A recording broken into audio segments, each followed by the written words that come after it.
Moi, je suis prêt. Vas-y, c'est vrai, tiens, c'est parti. Moi, je suis prêt. Ouais, Toi, t'es moi, prêt? je suis prêt aussi. Ben, moi, je suis prêt. Donc, tu sais quoi? Gianni et moi, on est prêts. Voilà, c'est bon? Prêt. Allez, clap. Bon, bah, bonjour à tous et bienvenue sur le circuit de la Ferté-Gaucher. Aujourd'hui, on est présent, on est présent ce week-end à l'occasion de la Viking Cup, donc premier championnat de France de drift régional. Et derrière nous, on est avec une Opel, enfin, du moins, elle a un look d'Opel, mais elle a rien à voir avec une Opel. Voilà, donc, on coupera Opel au montage. Voilà, on coupera Opel au montage. Donc, On est avec un prototype. On a un prototype et on est un prototype Vaison Sport, qui est le fabricant en fait de ce prototype. Prototype dans le sens où c'est vraiment une voiture qui a été construite sur mesure pour une utilisation pour la cascade, donc extrêmement spécifique. Cette voiture, il n'y a que 100 exemplaires qui ont été fabriqués dans toute sa carrière. À peu près 50 qui ont été utilisés en France et 50 qui ont été utilisés aux États-Unis. Exactement les mêmes modèles. D'accord.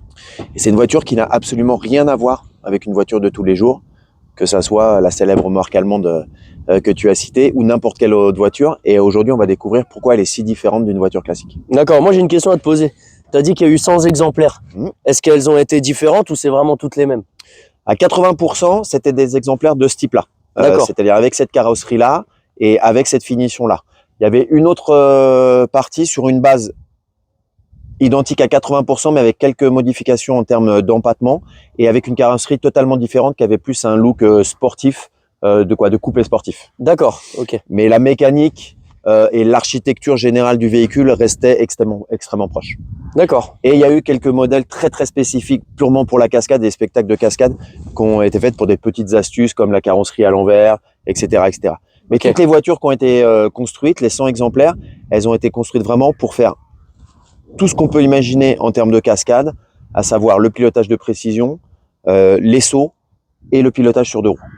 Ok, ça marche. D'ailleurs, dans l'espace commentaire, on citera pas le nom, mais je vous laisse deviner si quelqu'un a reconnu ce véhicule, dans quel grand spectacle connu elles ont servi. Je vous laisse marquer ça dans les commentaires. Peut-être pour certains des souvenirs d'enfance. Ouais, c'est ça. De visites d'enfance. Exactement, ouais. Donc, qu'est-ce que tu veux savoir? Alors, on regarde le moteur? Alors, allez, venez voir le moteur. Voilà. Donc le moteur. Waouh, incroyable. Voilà, encore plus petit qu'un véhicule électrique aujourd'hui. Voilà, puisque il n'y a pas de moteur. Voilà, donc comme vous pouvez le constater, le moteur, s'il n'est pas à l'avant, eh ben, il est à l'arrière. Eh ben, même pas, Gianni. Il est même pas, il est central. À l'arrière, exactement. Il est central. C'est une des spécificités, en fait, de ce véhicule. C'est que pour pouvoir effectuer, en fait, le maximum de figures de cascade dans les meilleures conditions, toute la majorité de la masse, en fait, a été répartie au centre de la voiture. Si tu regardes à l'intérieur, tu vois qu'on a, en fait, donc le poste de pilotage, avec déjà, on voit par rapport au positionnement, on a vraiment le pilote qui est relativement reculé dans l'habitacle. On a une paroi complète, en fait, par feu. Donc, c'est-à-dire, on a la voiture qui est scindée en deux parties. D'accord. Avec une paroi complète derrière le pilote, totalement étanche, puisque juste derrière, on a le moteur. Et quand je dis juste derrière, justement, c'est pas derrière à l'arrière. Non, central. C'est derrière au centre de la voiture. Regarde, on passe à l'arrière et tu vas voir tout de suite où est implanté le moteur. Et voilà, regarde où est implanté le moteur. Ouais, il est vraiment central. Exactement. Tu vois, on pourrait imaginer comme dans une voiture de sport où on parle de moteur arrière, où on aurait plutôt le moteur ici, c'est-à-dire presque au-dessus des roues ou légèrement avancé par rapport aux roues arrière. Alors que là, non. On est vraiment bien en amont, bien en avant des roues arrière et vraiment juste derrière la fameuse paroi anti-feu qu'on voit bien d'ici. Donc, c'est-à-dire vraiment juste derrière le baquet du pilote. Il y a 20 cm à peu près entre l'arrière du baquet du pilote et le début du moteur. D'accord. Voilà. Donc, t'imagines bien, ça veut dire que c'est un véhicule où la masse, en fait, est totalement centrale. Et ça, non seulement, c'est vraiment agréable pour les sensations de pilotage, pour faire des figures telles que 360 degrés, où là, tu tournes, en fait, autour d'un axe central. Pour rouler aussi vite en marche avant, en marche arrière, on voyait des figures en marche avant comme des 180, des 360, ou des figures en arrière comme des reverse, par exemple. Là, tu as vraiment l'idée, c'est vraiment que la voiture, elle pivote sur elle-même, en fait, autour d'un axe central. Et le dernier avantage, c'est pour les sauts. C'est-à-dire qu'en fait, en ayant le maximum de masse au centre, quand tu es en l'air, en fait, tu n'as pas de problème d'assiette. Pas de voilà. basculement. Imagine bien exactement. Voilà ce qu'on appelle l'assiette, c'est-à-dire que Si tu as bien sûr une architecture classique où tu vas avoir le moteur à l'avant, Elle va piquer la du nez. direction à l'avant et le poste de pilotage sur la moitié avant, dès que tu vas te retrouver en l'air, la voiture, elle va piquer du nez. Voilà. Là, l'avantage, c'est qu'en étant au centre, on a une voiture qui saute relativement à plat. Voilà. D'accord. Donc, ça, c'est très important pour une voiture de cascade qui est polyvalente et ce qui permet, en fait, avec la même voiture, de faire vraiment quasiment tous les aspects du pilotage de cascade. Voilà. Ok. Bon, moi, il y a plein de choses qui m'impressionnent sur ce véhicule. Vas-y, dis-moi. Faut parler du moteur. Ouais. Ça, Alors, c'est incroyable. il est tout petit le moteur, non? Il est tout petit. Et pourquoi il est effectivement. tout petit? Eh ben, parce que moi, je sais que c'est un moteur de moto. Exactement. Déjà. Ouais. Et Exactement. c'est un moteur d'Hayabusa. Exactement. Donc, c'est un moteur d'origine Suzuki. Voilà. Donc si je dis 4 pas de cylindres. bêtises, 1,3 litre, c'est Ouais, ça? 1,3 litre. exactement, voilà. Ok. Il a existé en deux versions, mais dans l'idée, on est sur voilà 1,3 litre de cylindrée, 4 cylindres, extrêmement compact puisqu'il rentre dans le châssis d'une moto tel qu'il a ouais. tel qu'il a été conçu. Mais par contre, c'est quand même pour un moteur de moto, c'est un moteur avec une assez grosse cylindrée et pas mal de couple. C'est-à-dire qu'il accepte vraiment de pouvoir mouvoir et en fait motoriser un véhicule beaucoup plus lourd qu'une moto. Une Hayabusa, ça fait 250 kg à peu près, tu vois, tout plein fait avec le pilote, etc. Là, ça, c'est une voiture qui fait plutôt 650 kg. C'est incroyable. Voilà. C'est juste Donc, incroyable. et malgré tout, et c'est là, franchement, félicitations une fois de plus aux ingénieurs japonais qui fabriquent des moteurs de moto hallucinants depuis des dizaines et des dizaines d'années. C'est que non seulement ça arrive à motoriser un véhicule beaucoup plus lourd que la fabrication et pourquoi il était prévu à l'origine, mais en plus avec la même fiabilité que sur la moto. C'est-à-dire que la fiabilité, elle est exemplaire. Alors qu'il y a 650 kilos à mouvoir, que forcément on travaille pas mal autour du, tu vois, de la zone, alors pas du rupteur, mais une zone relativement élevée dans les tours minutes parce qu'on va chercher de la puissance là pour justement contrairement à une déplacer, utilisation route. exactement, qu'on fait énormément en cascade de démarrage, accélération très courte. Donc c'est vraiment démarrage, accélération à fond, puisqu'on va faire du drift, on va faire voilà, tu vois, des donuts, on va être franchement dans les tours. Et ben pourtant le moteur reste d'une fiabilité exemplaire. C'est un bonheur d'avoir ce moteur dans un véhicule de ce type-là. Alors comme je peux le constater déjà, il y a eu beaucoup de modifications externes au moteur. L'alternateur, il y a un alternateur qui a été installé. Voilà. Alors on va dire voilà, il y a le moteur en lui-même, il est resté d'origine. C'est-à-dire que le moteur est d'origine, juste libéré. La boîte est toujours la boîte de moto, sauf qu'on a gardé. Ça, c'est intéressant. Voilà, on a gardé que 4 rapports au lieu de 6, puisque par rapport au poids et par rapport à une utilisation cascade où c'est beaucoup des petites distances, beaucoup d'accélération, on n'a pas besoin des 6 rapports. Donc en fait, on a gardé que les 4 premiers rapports. Et souvent, on va travailler de toute façon qu'avec les 3 premiers. Mais on a les 4 au cas où il faut prendre de la vitesse. Ouais, voilà. Après, tu peux. C'est un véhicule en fond de 4 qui monte à peu près à 110 km/h. D'accord. Ah voilà. oui, ok. J'avais aucune idée de la vitesse max. Voilà. De toute façon, en règle générale, même quand on a un peu d'espace et tout, on va tourner autour des vitesses de pointe de 80-90 km/h pour lancer des 360 à haute vitesse. Mais déjà, c'est très rapide pour faire un spectacle de cascade ou des démonstrations de cascade. Après, en effet, oui, il y a un alternateur. Là, c'est un alternateur de voiture qui a été rajouté en sortie de Villebrequin, en fait, parce que là, on a plus de sollicitations au niveau du démarreur. Ça, c'est un véhicule aussi qui est arrêté, démarré, voilà, régulièrement au cours, alors pas forcément d'un spectacle, mais d'une journée de spectacle ou d'une saison de spectacle. Donc, il faut un alternateur, la batterie en conséquence. Exactement. Et comme il y a aussi pas mal d'électronique embarquée, notamment puisque c'est une voiture qui avait un régulateur de vitesse pour les sauts, c'est une voiture qui avait des systèmes de déclenchement d'effets spéciaux pour les spectacles. D'accord. Voilà, il faut un petit peu de fourniture, tu vois, d'énergie, d'électricité. Donc on a une plus grosse batterie et un alternateur un peu plus gros que ce qui se fait sur la moto. D'accord, ouais, donc tu viens de m'apprendre un truc. Donc en fait, tous les effets spéciaux qui étaient sur la voiture, c'était vraiment pas à part, c'était raccordé au véhicule. Voilà, ils étaient alimentés. Voilà, il y avait une source d'alimentation qui était générée par la batterie et le faisceau électrique de la voiture, du moteur. Ok. Ouais, je vois qu'il y a un gros radiateur, il y a un radiateur d'essence, si je dis pas de bêtises aussi. Alors d'huile. D'huile, radiateur d'huile. Pas besoin de radiateur d'essence parce que tu verras, je te ferai voir, on a un tout petit réservoir. Donc ça, c'est pour une question de sécurité, pour pas embarquer trop d'essence, on sait jamais. Et c'est pour une question de poids aussi. Voilà, toujours une question d'avoir un véhicule le plus léger possible et une bonne répartition des masses. Mais par contre, forcément, qui dit spectacle de cascade, souvent on parle de petits lieux, de petites arènes, donc il faut faire vraiment attention au refroidissement. Donc là, il y a eu une énorme amélioration, un énorme upgrade qui a été fait, aussi bien avec un gros radiateur d'huile qu'un très gros radiateur d'eau, comme tu vois, il est immense. T'imagines bien que ça rentre pas dans une moto. Effectivement, ça ferait une bonne prise au vent dans l'eau. Et tu vois, 2 énormes ventilos derrière. Ça, c'est aussi parce que tu peux être amené à faire de la cascade toute l'année, y compris en été quand il fait 40 degrés.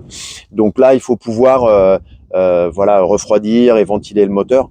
Aussi parce que la cascade, c'est très saccadé. C'est encore, je te disais tout à l'heure, c'est démarrage, accélération, figure, arrêt, etc. Donc, tu enchaînes vraiment le roulage et les moments de stop et sur des petites distances. Donc, en fait, tu peux pas compter sur la vitesse. Il faut vraiment compter sur le radiateur et l'espale. Exactement, et l'espale. Tu peux pas compter sur la vitesse et sur les flux d'air classiques comme quand tu roules en voiture de tous les jours pour apporter une grosse masse d'air frais et refroidir. Non, il faut vraiment que tu le forces et que tu l'optimises. Donc, c'est pour ça que ça a été fait. Je vois. Est-ce qu'on peut revenir sur la boîte? Parce que tu sais qu'il y a quelque chose qui m'intéresse sur la boîte. Vas-y, c'est ce que tu m'expliquais. Alors, il y a 4 rapports, mais tu as un effet d'inverseur qui te permet d'utiliser les 4 rapports. Enfin, je m'exprime pas de la bonne manière, mais les 4 vitesses peuvent être utilisées en marche arrière aussi bien qu'en marche avant. Voilà. Alors, très exactement, en fait, là, on va plus parler de la boîte, mais on va parler de après la boîte, c'est-à-dire au niveau de la transmission finale, de la dernière partie de la transmission, puisque je t'ai dit moteur et boîte, c'est d'origine. Donc ça, on n'y touche pas. Mais par contre, après, avant d'arriver à la transmission finale et les cardans, là, en fait, on a un énorme pont qui intègre beaucoup de choses, et là, beaucoup plus que dans un véhicule classique, qui intègre le différentiel. Donc ça, c'est un différentiel retravaillé. Pour ceux qui connaissent, pardon, on travaille les voitures de sport ou même les voitures de drift, par exemple, ou les différentiels. On peut garder des différentiels autobloquants, mais retravailler pour qu'ils bloquent très vite. Ça, il est bloqué à l'équivalent de 95%. C'est-à-dire qu'en gros, tu peux te garer, il s'ouvre. Dès que tu dépasses 10 km/h, même pas, tu vois, 5 km/h, et dès que tu mets les watts, il est bloqué, il se ferme. Donc, c'est-à-dire que c'est vraiment le meilleur des deux mondes. Dès que tu commences à rouler, c'est bloqué. Mais au moins, il est pas comme un pont soudé quand tu fais tes manœuvres. Il se réouvre le minimum pour pas abîmer la transmission, les roues, et voilà, ça fait pas de phénomène de ripage. D'accord. Mais tout ça, en fait, c'est ici. Tu vois, cet énorme pont. Ouais, c'est ce que je regardais avec les cardans. Il est en sortie de boîte. D'accord. Là, on le voit pas entièrement parce qu'il est protégé, mais c'est très long. Ça fait 50 cm de profondeur sur un bon 30 cm en fait de largeur. D'accord. Et à l'intérieur, tu as en fait toute la pignonnerie de transmission. Donc le pont avec l'entraînement, boîte de vitesse jusqu'au cardan. Et tu as en fait un système d'inverseur, c'est ce dont on me parlait tout à l'heure. C'est-à-dire qu'en fait, comme c'est un véhicule de cascade qui enchaîne marche avant, marche arrière à très haute vitesse et les figures en marche avant, marche arrière, en fait, on a une commande, je te ferai voir tout à l'heure dans l'habitacle, d'inverseur au niveau de ce pont qui permet d'inverser le sens de rotation des roues. C'est-à-dire que ça n'a plus rien à voir avec la boîte de vitesse, mais tu peux totalement inverser le sens de rotation des roues. Donc, en marche avant, marche arrière. Et comme c'est indépendant du moteur et de la boîte de vitesse, ça veut dire que tu conserves exactement la même dispo moteur et le même nombre de rapports, que les roues tournent dans un sens ou dans l'autre. En fait, en gros, la voiture a été conçue pour pas faire de différence que tu roules dans un sens ou dans l'autre. Pour elle, c'est la même chose. C'est juste que voilà, les roues, le sens de rotation des roues est différent, ce qui permet de prendre en effet la même vitesse en marche arrière, de passer les rapports en marche arrière et d'enchaîner marche avant, marche arrière, de changer les rapports. Tout ça avec une seule manœuvre, c'est-à-dire le levier de vitesse qui intègre les passages des rapports et l'inverseur, je te ferai voir tout à l'heure. Donc ça, c'est une pièce totalement construite sur mesure pour une utilisation totalement précise qui est la cascade et l'enchaînement de figures de cascade. C'est incroyable. Ça, c'est vraiment incroyable. Ah ouais, c'est incroyable. Quand on voit les marches arrière, la vitesse, c'est stupéfiant. Je te disais 110 km/h en marche avant. Si tu peux avoir en marche arrière. Si tu tiens bien ton volant, tu pourrais faire 110 km/h en marche arrière. Voilà. Mais là, avec l'effet Fenwick, je peux te dire que là, faut bien maîtriser son volant. Faut pas mettre un petit coup de volant, quoi. Et après, tu vois, donc on a quand même des gros bols de cardan et des cardans quand même assez costauds. Puisqu'on doit enchaîner le deux roues, donc la voiture elle est posée en appui d'un côté ou de l'autre, puisqu'on peut faire du deux roues des deux côtés. Les sauts, donc c'est pareil, donc tout ça c'est quand même du matériel renforcé issu de la compétition ou fabriqué sur mesure. Ouais, c'est ce que j'allais dire, on précise qu'en fait tout est sur mesure finalement. Absolument, tout est sur mesure, c'est une voiture à part, on va dire le moteur qui est intégré, mais sinon à 75%, c'est une voiture absolument qui a été conçue, réfléchie et construite uniquement pour cette utilisation cascade et comme je te disais un exemplaire très limité. Par exemple, tu vois, je sais pas si tu as vu le châssis, comment la voiture est construite par rapport au châssis. Si, à peu près. Alors je sais que tu m'avais expliqué aussi que c'est une coque qui s'enlève. Alors ouais, plus précisément en fait, c'est un châssis, donc c'est pas comme une voiture classique où on a en fait un châssis de tôle qui intègre le plancher sur lequel on vient mettre les ouvrants, les portes, le capot, etc. Et en fait qui fait châssis porteur. Voilà. Non. Là en fait, on est sur un châssis tubulaire.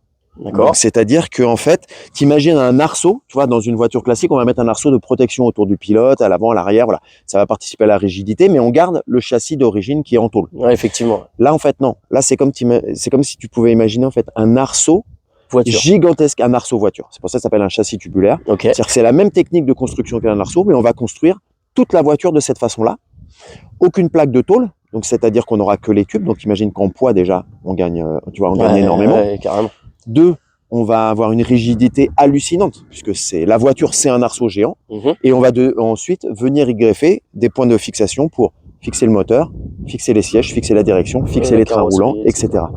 Et seulement ensuite, pour une question d'esthétique, de protection et de protection des éléments mécaniques et bien sûr du pilote, on va mettre en fait une coque en fibre de verre en une pièce. Donc c'est-à-dire là, tout ce que tu vois, alors les ouvrants bien sûr ils s'ouvrent, puisque voilà, il faut ouvrir. Là, on parle vraiment de toute la carrosserie sans le coffre. Voilà ce qu'on appelle la coque. Voilà. Donc en fait, la coque, c'est une seule pièce qui pèse 40 kg. On enlève quelques vis, quelques attaches. Toi et moi, on pourrait prendre la coque et la poser sur le côté. Et on aurait un châssis tubulaire comme tu vois ici. Voilà. Et on pourrait enlever les quelques plaques d'aluminium de fond plat qui sont sous nos pieds, qui servent juste en fait pour que le pilote, bien sûr, il a un endroit où poser ses pieds pour piloter, et aussi qu'on n'ait pas trop de remontée en fait de saleté qui remonte dans la mécanique et dans l'habitacle.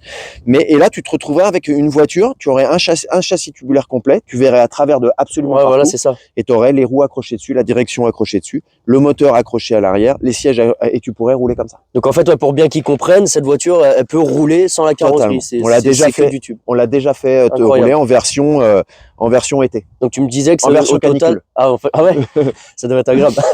Donc en fait, comme tu disais, la voiture elle fait quasiment 600 kg. Ouais, 650 kg. Ça dépend du poids du pilote. C'est hallucinant. Ouais. Avec toi, elle fait 600 kg, avec moi, elle fait 650 kg.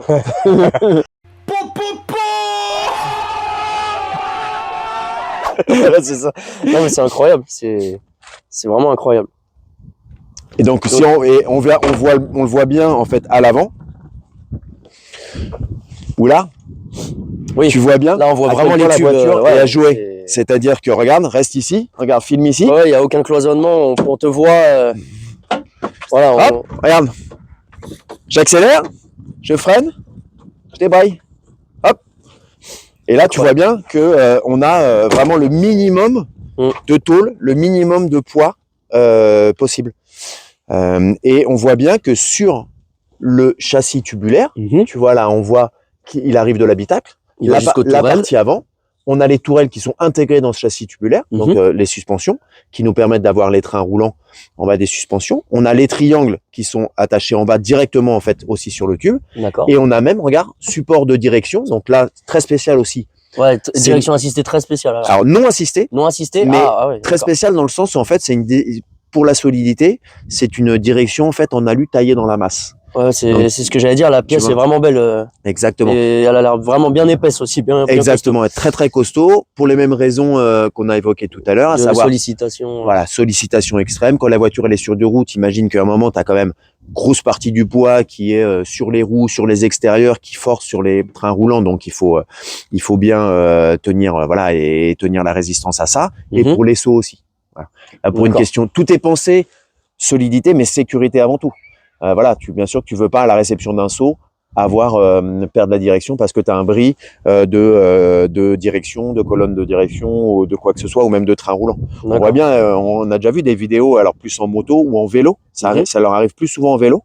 On voit des fois des très très gros sauts et les mecs, la fourche s'ouvre en deux, ou le T de fourche s'ouvre en deux à la réception. Parce que c'est des pièces qui fragiles et qui encaissent beaucoup de chocs. Un saut avec une voiture, t'as pas envie que ça s'arrive. Tu dois garder le contrôle du véhicule. Ça, j'en profite qu'on soit à l'avant. Donc tu me parlais du réservoir, donc il est juste ici. Exactement. Donc réservoir, donc on a en fait en deux parties. On a un réservoir en fait type compétition, donc c'est-à-dire un réservoir en alu avec un système aviation, donc là qui nous fait la sécurité classique qu'on va retrouver dans les voitures de course. Donc là, c'est vraiment le top de la sécurité. Et en plus, nous, on a fait un caisson, le fabricant a fait un caisson de cloisonnement pour éviter vraiment, tu vois, aucune fuite de carburant. Encore une fois, pour des questions de sécurité en cas de choc. D'accord. Et notamment, en parlant de choc, justement, peut-être que tu as vu, il y a des parties démontables même sur le châssis. Oui, ici. Exactement. Je voyais la face avant peut s'enlever du coup. Exactement. En fait, il y en a à l'avant et à l'arrière, ça, c'est des crash bars. Donc ça, pour nos amis qui construisent des voitures de drift, ils connaissent bien ça. Ouais, effectivement. C'est-à-dire c'est des crash bars démontables, ce qui permet en fait en cas de choc de garder l'intégrité du châssis. C'est-à-dire que comme c'est du tube, tu vois bien, c'est du tube qui est plus petit, donc moins solide que le tube principal du châssis. Donc forcément, il va plier avant le tube principal. Voilà. Donc on va garder l'intégrité du châssis tubulaire et on va pouvoir aussi remplacer beaucoup plus facilement la pièce puisqu'elle va être démontable. Voilà. Donc ça, c'est un gros plus puisque bon, qui dit cascade aussi potentiellement dit choc, dit collision et dit réparation. Ouais, comme on peut le voir. Exactement, voilà. Là. À un moment, comme les voitures en cascade, ce qui est très beau, c'est la chorégraphie avec plusieurs véhicules, c'est de rouler très très proches les uns des autres. Et il y a bien sûr les aléas du direct, comme on dit, et puis il y a aussi les phases d'apprentissage. C'est-à-dire des fois, on travaille des nouvelles chorégraphies, des nouvelles figures, et ça arrive qu'il y ait des touchettes, Des fois, les conditions aussi, bien sûr, de roulage, s'il pleut, s'il fait très froid, voilà, on peut avoir des fois des petites touchettes. On les limite. Tous les pilotes avec qui on travaille chez les Stunt Drivers, c'est les professionnels du pilotage cascade et du pilotage en règle générale. La plupart sont soit cascadeurs pro au cinéma, soit des moniteurs de pilotage, donc il y a un haut niveau de pilotage. Mais malgré tout, la proximité, on parle de quelques dizaines de centimètres. Donc forcément, des fois, ça touche. Ok. Est-ce que tu veux qu'on passe à l'intérieur? On peut passer à l'intérieur, ouais, carrément. Allez, c'est parti. Pour rentrer dedans. Ah oui. Le but, toi, j'imagine pas. Le but, là, tu peux ouvrir si tu veux. La fenêtre. Voilà. Le but, c'est, comme ça, tu peux refermer. Hop. Voilà, en effet, alors après, c'est conçu quand même comme une voiture de course. Vaison Sport qui a développé ces véhicules, c'est avant tout un fabricant de voitures de course. Et pour des raisons de sécurité, le standard en termes de sécurité, c'est les règles FIA, les règles de construction d'une voiture de course qui va être destinée à la compétition. Donc on va retrouver beaucoup d'éléments qui sont issus de la compétition. Tu vois le volant, tu vois le frein à main, tu vois le coupe-circuit. Exactement, tu vois le coupe-circuit, on a un extincteur intégré. Oui, j'ai vu, il y avait une buse à l'avant. Exactement, tu vois, là on a un déclencheur d'extincteur. Tout ça, c'est des éléments qui viennent de la compétition. La disposition du pédalier, un repose-pied, tu vois tout de suite disponible pour pouvoir l'utiliser au maximum, pour pouvoir se caler, notamment sur les figures, sur les sauts, ça c'est très important. Et puis bien sûr, tu disais on a du mal à rentrer, c'est parce qu'on a forcément des sièges baquets, harnais 6 points. Donc tout ça, le but à un moment, c'est d'être parfaitement calé dans la voiture pour la contrôler. Et puis bien sûr en sécurité. Voilà. C'est des voitures qu'on utilise même la majorité du temps, voire quasiment systématiquement avec casque, gants de pilotage, voilà, pour la sécurité des pilotes aussi. Ok. J'étais en train de voir ton pédalier, donc bien évidemment t'as pas d'assistance au freinage, t'as pas de master vac. Absolument, donc là, t'es en pas besoin, voilà, exactement. Tout est en direct, dans le sens où c'est une voiture légère. La cascade, c'est pas du pilotage qui demande en fait des gros freinages, puisqu'on est plutôt sur du placement de précision. Voilà, on utilise aussi beaucoup le frein à main hydraulique, donc on va pas forcément beaucoup solliciter le freinage au pied. On va s'en servir pour stabiliser la voiture, pour la ralentir. Donc on n'a pas besoin d'assistance. Et puis c'est tellement direct. Tu vois la taille, la taille du messcylindre, des bocaux. Tu vois, on a quand même une puissance de freinage si on le souhaite. Il faut juste appuyer un peu plus fort que sur une voiture classique. Vu qu'il n'y a pas d'assistance, il faut appuyer plus. L'embrayage hydraulique qu'on a repris, à commande hydraulique qu'on a repris de la moto. D'accord. Donc ça, très très bien. De toute façon, c'est un moteur qui a peu d'inertie. Donc au final, tu vois, on a très peu de résistance sur l'embrayage. C'est un tout petit embrayage multidisque, comme on retrouve sur une moto. Alors ça, en effet, on fait attention à la façon dont on le manie, parce que comme la voiture est très lourde pour l'embrayage, même si c'est un embrayage renforcé, en effet, on essaie de pas trop les solliciter et de faire attention, parce que voilà, faire décoller 600 kg, c'est pas faire décoller 200 kg. Ok. Et si tu regardes l'accélérateur, ouais, je vois derrière, à côté, ouais. Voilà, qu'est-ce que c'est? J'aurais dit un potentiomètre. Ouais, voilà, c'est du fly-by-wire, donc c'est-à-dire que c'est un accélérateur sans câble, où tu as donc en fait l'émetteur. Je vois le câble qui va sûrement au papillon. Exactement, l'émetteur donc que tu appelles potentiomètre, donc qui en fait enregistre électroniquement en fait le mouvement de pédale et la dose d'accélération, Pour qui aller est ouvrir retransmis le au récepteur, qui est au niveau des papillons du moteur. Et donc ça, c'est une communication sans fil. Ok. Voilà. Et alors, pour quelle raison? Alors ça, en fait, déjà parce que maintenant c'est de plus en plus utilisé, c'est extrêmement fiable, donc on en voit de plus en plus en compétition. D'accord. C'est extrêmement précis, tu vois. Ça vieillit mieux qu'un câble, parce qu'un câble, au final, déjà, il faut y avoir un trajet parfait pour, tu vois, voilà, pour qu'il travaille très très bien dans sa gaine et tout. Il faut le changer, il faut le lubrifier, il faut vraiment, voilà. Et nous, comme on travaille très sensiblement avec les gaz, tu vois, notamment par exemple pour tout ce qui est saut, ce qui est deux roues, il faut vraiment, tu vois, comme j'aime à dire aux pilotes que je coach ou à qui je fais découvrir la cascade, on pilote quasiment avec le gros orteil sur le. Tu vois. C'est-à-dire que bien sûr, pour tout ce qui est deux roues, pour tout ce qui est choses en finesse, vraiment le poids du gros orteil, ça va te donner la modulation nécessaire pour choisir ta vitesse au kilomètre près. Voilà. Ok. Et la dernière raison, c'est aussi parce que en fait, avoir un potentiomètre et un système d'émetteur-récepteur pour l'accélérateur, ça te permet de le connecter plus facilement à un régulateur de vitesse électronique. Là, en l'occurrence, qui est derrière mon siège. En fait, il y a toute une partie électronique derrière mon siège et qui est pour avoir un régulateur de vitesse hyper fiable, hyper précis pour les sauts. Quand tu dois faire des sauts longs, tu vois, cette voiture, elle faisait des sauts avec des réceptions sur un camion, tu vois, donc on parle des zones de réception extrêmement faibles, donc il fallait une vitesse parfaitement régulée, puisque en fonction de l'angle de ta rampe, de la longueur de ta rampe, ta vitesse d'approche t'envoie à un endroit bien précis.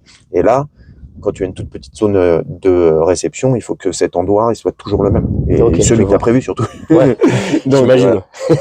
Donc forcément, il faut pouvoir maîtriser et contrôler la vitesse du régulateur parfaitement. Et ça, l'accélérateur électronique te permet de le faire plus facilement. Voilà. Ok. Alors du coup, je vois le levier de vitesse. Exactement, le levier de vitesse. Donc ça, c'est dans l'habitacle en tout cas, c'est le plus spécifique. C'est-à-dire que voilà, tout le reste avion on connaît, on a un beau volant racing, tulipé, on a un beau frein à main hydraulique que tout le monde connaît, que ça soit en rallye, en drift bien sûr, et en cascade, ça c'est un outil de précision.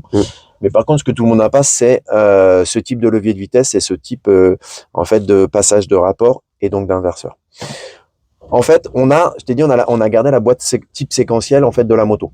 Donc ça, c'est classique. Donc en fait, tu pousses, tu rétrogrades. Tu pousses, tu tires. Alors là, c'est à l'inverse. Ah, c'est inversé. Voilà, c'est à l'inverse, c'est parce que on l'utilise différemment en cascade. Ok. Donc tu pousses, tu tires, tu changes les rapports. Ok. Donc ça, on va dire, on le retrouve même dans les boîtes séquentielles de voitures, de rallye, etc. Ouais, donc on connaît. La grosse différence, c'est que ce levier de vitesse, il peut effectuer une rotation aussi. Ok. En fait, regarde. Hop, ok, tu vois, il fait des huitièmes de tour là. En fait, j'ai 3 positions.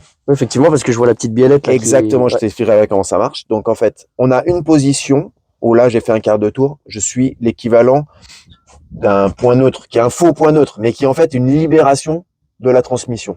En gros, là, je pourrais avoir le moteur démarré. Je serais ni en marche avant ni en marche arrière. D'accord. Une sorte d'équivalent de neutre en fait. C'est-à-dire que je n'ai pas enclenché le sens de rotation des roues. D'accord. Voilà, je l'ai libéré la transmission finale. D'accord. Mais par contre, j'ai un quart de tour en fait pour avoir le levier en fait perpendiculaire à la route. D'accord. Là, je suis en marche avant. Là, t'es en marche avant. Voilà, exactement. Et si je fais 2 fois le huitième de tour, que je peux faire une seule fois, là, je suis en marche arrière. Ok. Donc, ce qui veut dire que, imagine, tu prends l'élan, voilà, tu fais une première, deuxième, troisième, hop, freinage, tu t'arrêtes ou tu fais un 180, tu te retournes, tu fais ça. Et directement, t'es en troisième, en marche arrière. Voilà. Donc, t'as même pas besoin de question de rétrograder ou quoi, c'est... Eh ben, si tu veux garder la vitesse constante, tu n'as pas besoin de rétrograder, tu es sur le même rapport, donc tu gardes la même vitesse, mais tu as changé le sens de rotation des roues. Donc, t'imagines bien, il faut que tu aies changé le sens de rotation de la voiture. Hein, bien sûr. Sinon, ça marche pas. Voilà, ça n'est pas bon pour la transmission. Je pense pas, ouais. Mais tu peux aussi te permettre de continuer à rétrograder ou passer les rapports. Ce qui veut dire que simultanément, par exemple, je pourrais redescendre en première. Je pourrais faire première, deuxième, troisième. Je lance par exemple un 180, donc je retourne la voiture, voilà, comme ça. Mais en même temps, je freine la voiture et je veux continuer en marche arrière. mais comme j'ai baissé de vitesse, je veux aussi rétrograder un rapport, je pourrais faire deuxième marche arrière. Ouais, Donc là, j'aurais descendu un rapport, enclenché le sens de rotation inverse des roues, donc c'est-à-dire en marche arrière, et j'aurais à la fois rétrogradé un rapport et à la fois changé le sens de rotation des roues, donc je serais en marche arrière. Donc j'aurais fait ça en une seule manœuvre et en une demi-seconde, tu vois. D'accord. Ça, c'est inimaginable avec une voiture, une voiture classique, une voiture même quoi, une voiture bien sûr avec une boîte de vitesse classique type H, où là, bah, t'as beaucoup de mouvements déjà, de mouvements à faire pour passer d'un rapport à l'autre et encore plus pour passer des rapports en marche avant à marche arrière, arrière. Et une boîte séquentielle, il n'y a pas de système qui te permet d'enclencher une marche arrière rapidement, puisque une boîte séquentielle, c'est pour aller vite. Et souvent, tu as un enclencheur de marche arrière, mais à petite vitesse et qui te sert juste à faire des manœuvres. Tu cherches pas à avoir cette même utilisation. Donc ça, c'est totalement spécifique. C'est vraiment unique. Et ce système, il est absolument génial en termes de conception. Tout se passe en fait, c'est qu'un système de. C'est ce que j'arrive à voir. Il y a une petite biellette qui doit renvoie, qui envoie en fait avec un énorme câble qui lui-même est réglable avec un système de biellette et de renvoi, qui envoie en fait à la commande d'inverseur dans le pont, le pont dont je t'ai parlé tout à l'heure, qui inclut le différentiel, l'inverseur, on va dire le pont de transmission final et toute la pignonnerie. D'accord. Donc ça c'est absolument fou. Ouais. C'est absolument fou. Alors bien, c'est hyper efficace. Par contre, forcément, ça c'est tellement différent d'une voiture normale que ça demande de l'apprentissage. C'est-à-dire pour pouvoir utiliser ce type de boîte et ce type d'inverseur, il faut vraiment être formé par quelqu'un qui a l'habitude de ce type de matériel. Et c'est pour ça que la formation, quand on fait la formation de nouveaux cascadeurs dans l'équipe pour utiliser ce prototype, c'est quelque chose qui se fait crescendo et qui demande un petit peu de temps. Parce que forcément, je vais pas dire c'est fragile, mais t'imagines bien que si par mégarde tu changes le sens de rotation des roues quand tu es à une certaine vitesse ou un certain régime moteur, tout explose. Ah oui, effectivement. C'est tellement illogique d'un point de vue mécanique que on va pas dire que le système est fragile, mais que forcément une fausse manip, ça a tout de suite des conséquences mécaniques importantes. Donc ça, on forme les gars de l'équipe, les nouveaux, à se servir en fait du changement de rapport et de l'inverseur, étape par étape jusqu'à ce qu'ils le maîtrisent. Donc au début, tu le manipules, après tu commences à faire une figure simple, deux figures simples, en marche avant, en marche arrière, et après à la fin, tu arrives à le maîtriser et à vraiment faire des très très gros enchaînements du style donuts en marche avant, enchaîné avec un départ en marche arrière, rétrogradage, ou passer les rapports et prendre de la vitesse en marche arrière, lancer un reverse à haute vitesse. Donc reverse, c'est quand tu es en marche arrière et que tu repars en marche avant en faisant glisser le train avant, repartir immédiatement en marche avant. Et en fait, de l'extérieur, quand c'est bien manipulé, de l'extérieur, en fait, tu n'entends rien, tu ne vois rien. Tu vois juste la voiture évoluer à une vitesse folle, marche avant, marche arrière enchaînée. Quand tu connais un peu le pilotage de la voiture, au début, tu te dis, mais attends, comment il fait on se dit comment il fait pour enchaîner aussi vite les marches avant, les marches arrière, voilà. Bah, voilà. Là, tu connais tout ce système. C'est comme ça que ça se passe. Ok. Toutes les figures qu'on fait avec ce prototype-là, on sait les faire en tant que cascadeur avec des véhicules classiques. Tu peux faire des reverse, des 180, tu peux enchaîner marche avant, marche arrière avec un véhicule classique, même avec une boîte de vitesse type H. Mais par contre, c'est impossible de les enchaîner avec cette vitesse-là. Ouais, autant de facilité, je dirais aussi. Alors facilité parce que tu as appris à t'en servir, mais surtout avec cette vitesse-là. Donc en fait, ça crée ça permet de la vitesse, de la fluidité et de faire des figures dans des petits espaces. Là, tu peux enchaîner deux reverse, 3 180, prendre un tout petit pédalant, faire un 360, repartir en avant, en arrière comme tu le souhaites, sur 100 mètres. Là, les gars, ils font des démos aujourd'hui pendant la Viking Cup. Ils font toutes les figures sur 100 mètres, 120 mètres. C'est incroyable. Y compris, tu vois, les 360 en synchro à deux, les 360 croisés, les reverse synchronisés, soit en file indienne, soit en se croisant dans les deux sens. Donc, tu vois, sur 100 mètres, 120 mètres, ils peuvent faire absolument toutes les figures qu'ils souhaitent. D'ailleurs, moi, ça m'a impressionné, c'est le double reverse. Mais ça, je vous le mettrai en fin de vidéo. Je vous mettrai. Tu l'as vu de l'extérieur tout à l'heure ? Ouais. Bah, tu sais quoi, je te propose, c'est d'aller le voir de l'intérieur. Regarde, C'est vrai? j'ai un petit cadeau pour toi. Incroyable. Regarde ça. Donc ici, pour la Viking Cup, comme c'est le round 1, voilà, comme on soutient toutes les initiatives, tu vois, qui tournent autour du drift, et on est super content qu'il y ait un championnat régional qui s'ouvre ici, en plus en Île-de-France, parce que toi, t'es de l'Île-de-France aussi comme moi. Ça me Il n'y a pas rapproche en beaucoup de plus. circuits. Voilà. Et bien, en fait, on les soutient en organisant, pardon, des démos et des baptêmes, en fait, pour le public. Baptême drift avec nos Mustang V8 et baptême cascade avec ses protos. Et regarde le sésame, c'est ça. Regarde, baptême cascade. Voilà. Ouais, tu vois, pour aujourd'hui, dimanche 16, tu te présentes avec ça sur le stand des Stunt Drivers. Ok. On va te fournir un casque, tout le matos pour venir prendre place passager. Ok. Toutes les consignes de sécurité, et tu vas monter avec un de nos pilotes qui est soit un cascadeur professionnel, soit un moniteur de pilotage, et il va t'emmener découvrir les sensations de l'intérieur. Merci beaucoup. T'es prêt pour le deux roues? Ouais, je suis prêt. Tu sais que le deux roues, tu vas être 1m50 au-dessus du sol. Au-dessus? Ah bah là, ouais. Tu vois les oiseaux là? Ouais, tu les verras je vais les voir. 1m50 plus près tout à l'heure. Est-ce que ça dit qu'on sort de la voiture et qu'on parle un petit peu enfin, en dehors de l'événement du Stunt Driver? Allez, c'est parti, vas-y. Donc Marc, mis à part cet événement, qu'est-ce que vous proposez chez les stunts? Alors déjà, ouais, faut bien comprendre, là, tu vois, on a vu, on a gentiment, il fait tellement froid qu'on t'a gentiment passé une veste Stunt Guys et on la voit bien sur la voiture. Voilà, les Stunt Guys, en fait, c'est un collectif de cascadeurs, de professionnels de la cascade et du pilotage, en fait, qui se sont regroupés pour travailler à la fois au cinéma, dans les spectacles et pour faire découvrir, en fait, les techniques de pilotage spécifiques à la cascade.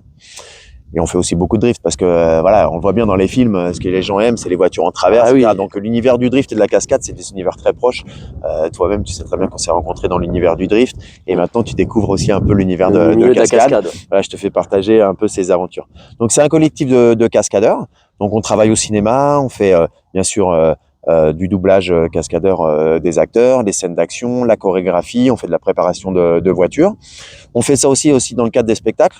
On s'était rencontrés il y a 2 ans, on avait fait un super spectacle pour le Grand Prix de France de Formule 1. Meilleur souvenir de ma vie. Où là, on avait vraiment organisé énormément de choses avec un spectacle de cascade qui avait été écrit sur mesure. On avait construit le circuit, tu te rappelles, on avait construit le circuit en fait spécifique dans un endroit du Paul Ricard.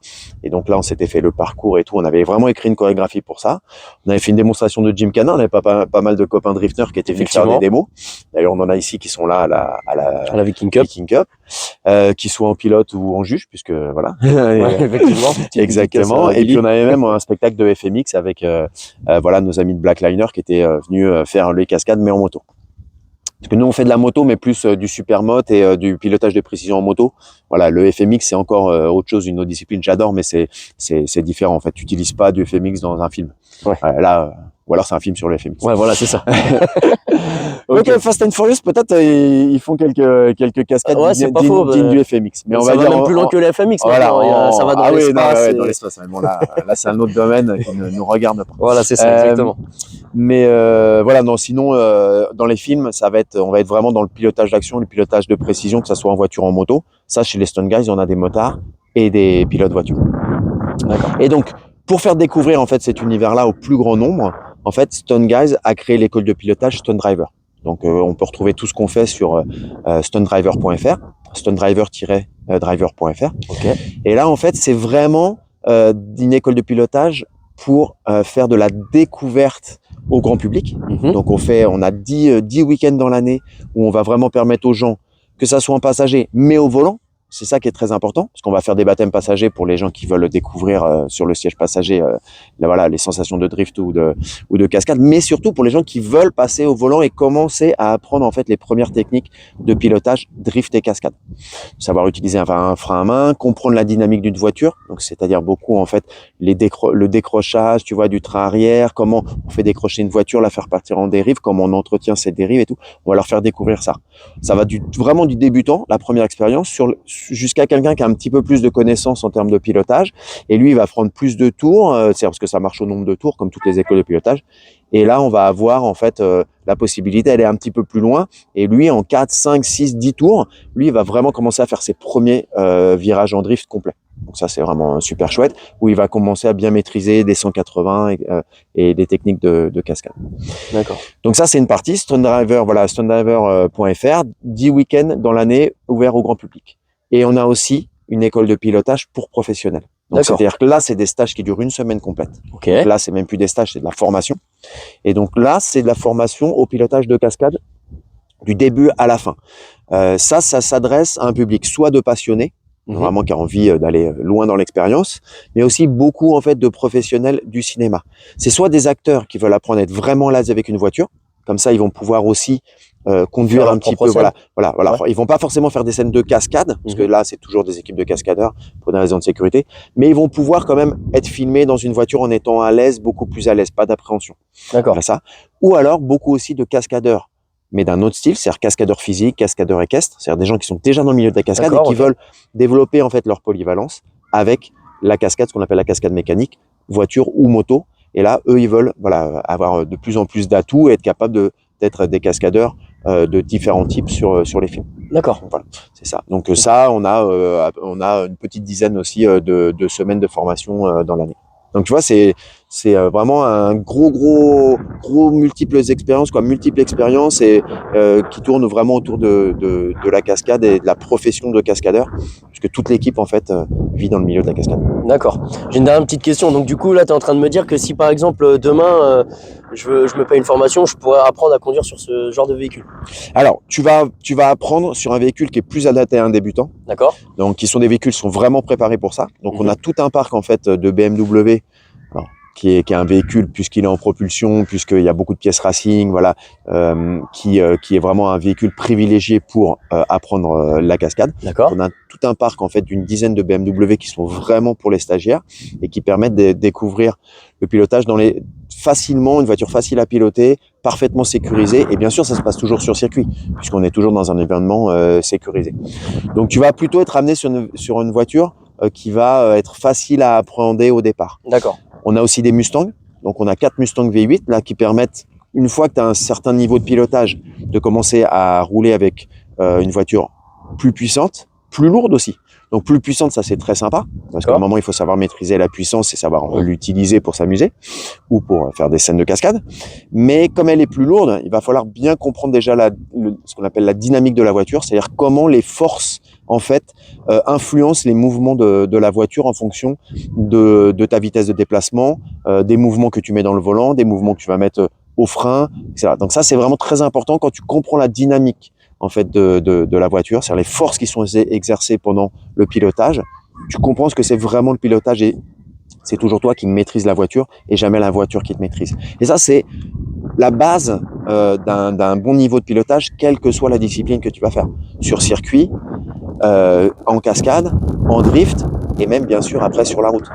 Sur la route, les voitures, elles sont un peu aseptisées, les suspensions sont très confortables, il y a beaucoup d'aides électroniques, etc. Donc aujourd'hui, c'est difficile de sentir la dynamique d'une voiture sur une voiture de tous les jours, qui sont de plus en plus, qui ont de plus en plus d'assistantes. Ouais, mais c'est pour ça que nous, on continue à travailler avec des voitures qui sont plus simples, mais dans le bon sens du terme, c'est-à-dire qui continuent à te donner des informations qui te permettent vraiment d'avoir le contrôle de la voiture.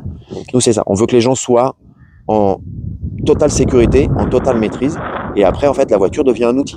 Tu as un réalisateur qui te demande tel slalom, telle cascade, tel placement, voilà, et ben en fait tu as toute la connaissance pour savoir comment la voiture va réagir en fonction de quelle impulsion tu vas mettre dans ton volant, dans tes pédales de frein, d'embrayage, voilà, et tu vas pouvoir en fait à l'écran faire vivre la voiture exactement comme le réalisateur l'a en tête. D'accord, ok. Voilà. Eh ben, ça fait un petit peu le tour de tout ce qu'on fait maintenant. J'ai plus qu'à profiter. Exactement. Et puis dans la description, je mettrai bien évidemment l'Instagram de Marc. Je mettrai les liens pour aller sur les sites. Voilà. Donc comme il vous l'a dit, si vous avez envie de vous faire plaisir, faut pas hésiter. Avec plaisir. Ce qui est top, en fait, ce que j'adore avec les Stone Guys, l'esprit de Stone Guys, c'est vraiment partager sa passion du pilotage, partager sa passion de la cascade. Et avec l'école Stone Driver, ce que j'adore, c'est qu'on a des gens, c'est la première fois qu'ils roulent sur un circuit. Donc on a vraiment des débutants et ils vont adorer parce que c'est comme une sorte de jeu vidéo en vrai. Ouais, puis c'est une découverte aussi. Mais en toute sécurité. Et puis on a aussi des gens qui ont déjà un peu testé. Alors, pas mentir, il y en a qui ont testé même sur les ronds-points à côté de chez eux, mais qui n'ont pas forcément réussi à faire ce qu'ils voulaient. C'est ça, on va leur apprendre. Voilà.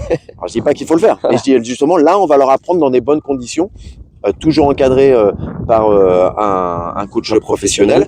Voilà. Et donc là, ils vont vraiment comprendre en fait pourquoi la voiture agit de telle façon, comment la maîtriser tu vois, à tout moment. Et après, on a des gens qui reviennent une fois, deux fois, trois fois, et au bout de 3 fois, on a des gens qui nous font tout le circuit en drift. Et là, ça fait vraiment plaisir parce que on partage, tu vois, l'évolution du niveau de la personne tout au long du stage. Donc ça, c'est vraiment cool. Ok, bah écoute, je te remercie une fois de plus pour ça. Ben, je t'en prie. Je vais aller profiter de ça. Allez, c'est parti. Merci à toi et merci à Bianca qui nous a filmé. Merci Bianca.